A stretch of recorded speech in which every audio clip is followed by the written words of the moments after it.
ની છે આ ખમણ છે. ખમણને પહેલે ભૂકો કરી દીધેલો છે. એમાં ખાંડ અને લીંબુ નાખ્યું છે. પહેલે બરાબર મિક્સ કરવાનું, ભૂકા જેવું જ કરવાનું. પછી એમાં લસણને એડ કરી દેવાનું.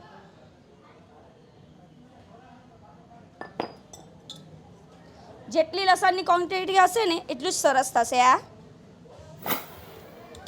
એમાં મિક્સ કરી દેવાનું.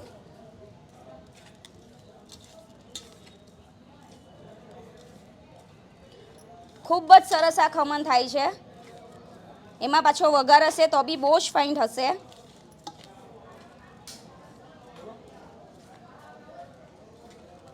ત્રણ 4 ટેબલ સ્પૂન તેલ લેવાનું.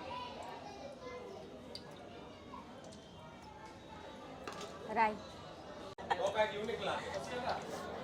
થોડીક રાઈ નાખવાની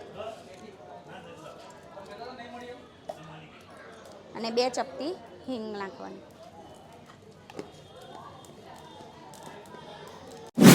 રાઈ તતરે એટલે બરાબર ખમણનો જે ભૂકો કર્યો છે એને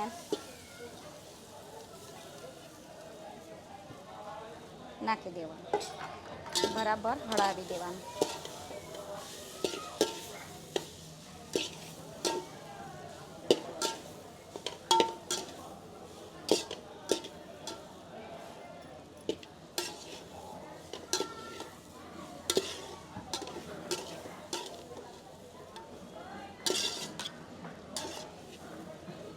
ખૂબ સરસ થાય છે. આ ખાવાના બી બહુ મજા આવે. એકવાર જરૂરથી ચાખવા આવજો.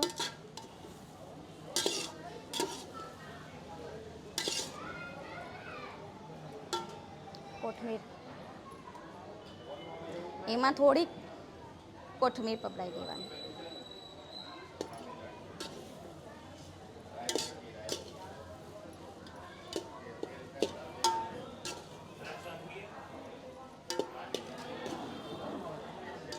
ડીશિંગ બોલમાં કાઢી દેવાનું. ઓકે, આપણું રેડી છે.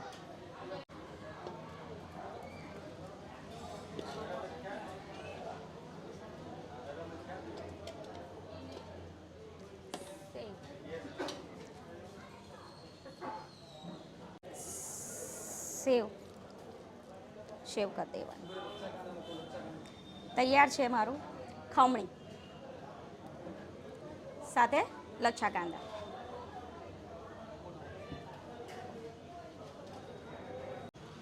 તો મિત્રો, કાકાના કુંભણિયા ભજીયા અને ખમણમાં કૃષ્ણાબેને આ સરસ મજાના લસણિયા ખમણ બનાવ્યા છે, જે રાત્રિ ખમણ કહી શકાય. કારણ કે સુરતમાં આમ તો ખમણ સવારથી સાંજ મળતા જ હોય, પણ રાત્રિ કોન્સેપ્ટમાં આવા લસણિયા ખમણ ખૂબ ઓછી જગ્યા પર મળે છે.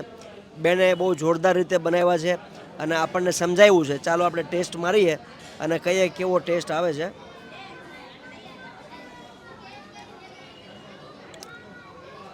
તે બેસ્ટ કહી શકાય. જોરદાર છે, કંઈક યુનિક સ્વાદ આપે છે. અને જે રીતે એમણે બનાવ્યા છે, રાત્રે આપણે જે ખમણ ખાતા હોય તેલ સાથે, એના કરતાં ઘણી રીતે અલગ પડે છે. વઘાર નાખીને બનાવ્યો છે, પણ વઘાર નાખીને બનાવ્યો છે જો સવારે આપણે જે ખમણ ખાતા હોય ને એનાથી બિલકુલ અલગ છે. સ્વાદ ફરી જાય છે અને કંઈક નવું લાગશે. લસણની ટુકડી મોઢામાં આવશે એટલે લસણિયા ખમણ કહી શકાય. વઘારેલા ખમણ કરતાંનું નામ લસણિયા ખમણ આપણે રાખીએ. કાકાના ભજીયા, કાકાના કુંભણિયા ભજીયા એન્ડ ખમણ હાઉસમાં ચોક્કસથી મુલાકાત કરજો. શ્રી રામ ફૂડ મોલ, વરિયાવ બ્રિજની પહેલાં, વેડ રોડ, સ્વામિનારાયણ ગુરુકુળની આગળ આવશે આ જગ્યા. સ્ક્રીન ઉપર મેં એડ્રેસ આપ્યું છે, મુલાકાત કરી લેજો.